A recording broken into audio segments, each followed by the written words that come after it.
Pourquoi tu ressors épuisé après avoir vu quelqu'un, même quand ça s'est bien passé, même quand il n'y a pas eu de conflit. Tu repars fatigué, vidé, comme si quelque chose t'avait pris de l'énergie.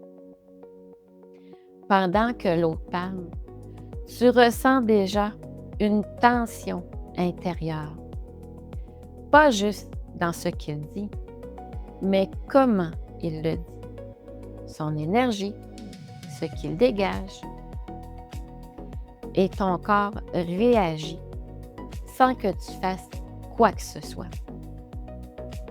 Tu n'écoutes pas seulement, tu le ressens dans ton corps, ce que l'autre vit. Tu le ressens aussi. Et ça reste en toi, sans que tu t'en rendes compte. Ça prend une place en toi. Est-ce que tu le ressens aussi, ce moment où ça reste en toi, même après? On appelle ça de l'empathie. On dit souvent que l'empathie rapproche. Et c'est vrai, mais sans limite, elle peut aussi t'épuiser. Et ce que tu vis va plus loin que ça. Tu ressens, tu prends en charge ce que l'autre traverse, ce qu'il a à porter comme challenge. Tu prends en charge ce qui ne t'appartient pas. Tu le traites comme si c'était à toi de le gérer. Quelqu'un parle et tu ressens dans ton corps. Tu écoutes, mais tu vis aussi ce qu'il dit. Et ça devient lourd. Et parfois, tu t'en rends pas compte tout de suite, mais que plus tard, quand la rencontre est terminée, quand tu es seul et que ton corps relâche enfin, c'est là que tu sens la fatigue. Comme si tout ce que tu as retenu retombait d'un coup. Et tu ne fais pas la différence parce que tu captes tout. Rien ne t'échappe. Tu captes les micro-signaux, les regards, les changements d'énergie, les silences, un regard qui change et tu le ressens. Un silence qui s'installe et tu l'interprètes. Un ton différent et ton corps réagit déjà. Tu ressens rapidement, mais tu ne filtres pas. Tu laisses tout passer, comme une éponge. Tu absorbes tout, sans pause, d'un coup, sans prise de recul, sans limite. Ce comportement, c'est quelque chose que tu fais déjà depuis longtemps. Tu le fais sans t'en rendre compte. Sentir ce qui se passe chez l'autre pour t'adapter, pour ne pas déranger. Tu ne te poses même pas la question. Tu réagis tout de suite. Tu t'ajustes avant même de t'écouter. Comme si ton attention se plaçait automatiquement à l'extérieur, sur ce que l'autre ressent, sur ce qu'il pourrait penser. Et toi, tu passes après. C'est devenu automatique. Et aujourd'hui, ça t'épuise. Et parfois, ça se manifeste autrement. Plus d'irritation, un sommeil plus agité, une fatigue qui reste ou même des tensions dans le corps. Parce qu'à force de ressentir pour les autres, tu oublies de revenir vers toi. Et c'est là que l'auto-empathie devient essentielle. Te donner cet espace pour te ressentir, toi aussi. Parce que si tu ne le fais pas, tout devient important. Tout te touche, tout reste en toi et ton énergie se disperse sans que tu t'en rendes compte.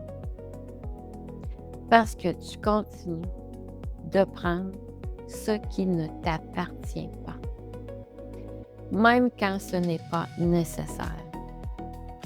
Ton corps, lui, ne fait pas la différence.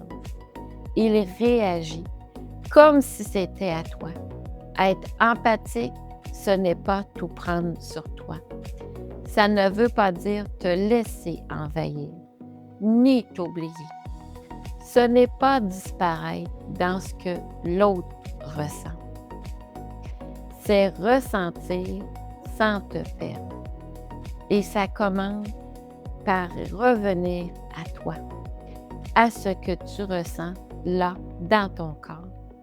Pas pour analyser, pas pour comprendre, juste observer ce qui est déjà là. Te ramener à toi, pas à l'autre, à toi.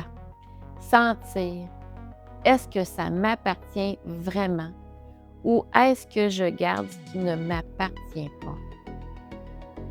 Tu peux ressentir sans le porter en toi.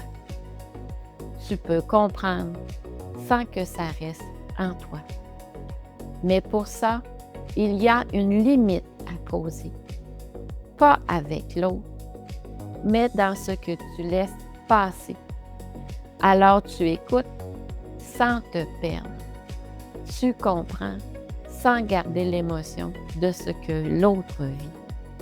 Tu laisses passer ce qui ne t'appartient pas. Et ça change ton ressenti. Parce que tu restes présent sans te fatiguer, sans t'oublier. Tu peux être là pour l'autre sans devenir ce qu'il ressent. Tu restes ancré, présent, calme à l'intérieur, même quand l'autre traverse quelque chose. Je me suis rendu compte, l'empathie m'a aidé à voir l'autre autrement, à apaiser la colère, la frustration, à rendre les échanges plus simples, plus fluides. Mais ça m'a aussi amené à m'oublier, à dire oui alors que ce n'était pas vraiment oui, à faire des choix qui ne me correspondaient pas. Parce que je ne voulais pas déranger, pas déplaire. Et à certains moments, je me suis donc restreinte dans mes choix. Ce n'est pas parce que je ne savais pas ce qui était juste pour moi, mais parce que je ne m'écoutais pas vraiment. Alors, j'aimerais, si tu veux bien, que tu observes si dans tes échanges, est-ce que tu te laisses envahir ou est-ce que tu te respectes? Et quand tu ressens l'autre, est-ce que tu restes connecté à toi ou est-ce que tu te perds dans ce qu'il ressent? Tu peux aussi prendre un moment dans ta journée pour écrire ce que tu ressens sans analyser, juste pour laisser sortir. Et dis-moi en commentaire, dans quel moment tu te sens submergé et pourquoi tu réagis comme ça. Si ce partage t'aide à te voir autrement, pense à t'abonner pour la suite. Rappelle-toi, tu peux être là pour l'autre sans t'oublier. Merci de ta présence. On se dit à bientôt.